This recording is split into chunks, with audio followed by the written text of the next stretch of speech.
Ko e ura ki tohi a Mosese e kui ko kamata anga pe ko senesi, fitu e wahe, te kamata lawa tua me no ura ki hono wofuru maa wha e vesi. Ai au pe no whakalea. Pea nai wholofola a Sihova ki anoa. Hau koe mo whare ko toa pe ki he waka. He kua wakai ki a te koe o kuke maa oni i hoku ao i he tau tangatani. Te ke too ki a te koe o tau toko fitu i he whangamanu maa ko toa pe ko tangata mo whewhine. Pea tau toko ua i he whangamanu tae maa ko tangata mo whewhine. Ke tau toko fitu i he whangamanu whoki o e ataa ko tangata mo whewhine. Ke whakamo ui ai hako i he whunga mamani ko toa pe. He ukutoe e ngahi aho e fitu, pea te upule ke uha ki mamani i he aho e whangofulu mo po e whangofulu. Pea te uwhaka auha mi he whunga mamani ai ngahi mea mo ui ko toa pe e kuo ngauhi.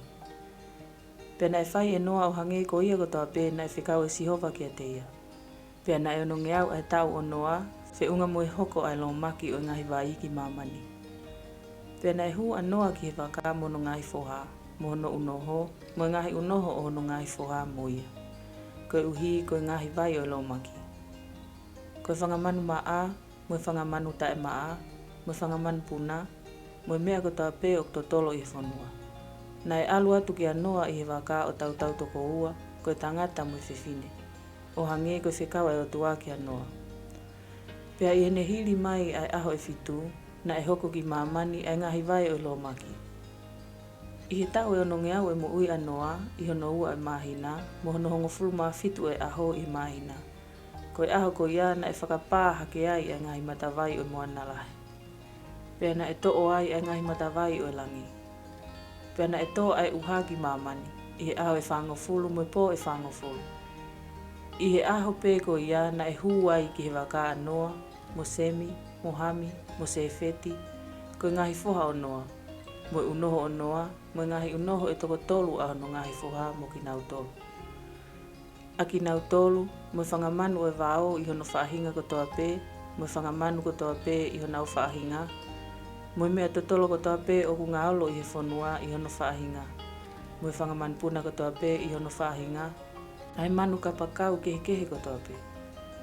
Pea na nau alu ki a noa ki he waka, o tau toko ua i he kakano ko toa pe. A ia na e iai ai manawa o mo ui. Pea ko ia na e hua ai, na e alu ko tangata mo whewhine i he kakano ko toa pe.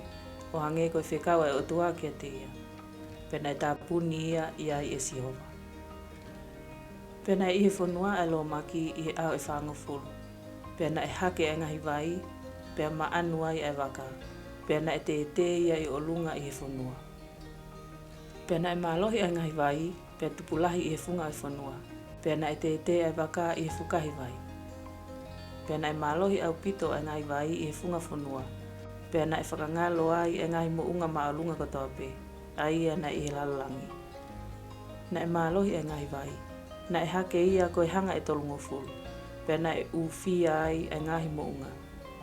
Pea na e mate ai kakano ko toa pe ai ia na e ngaue i mamani.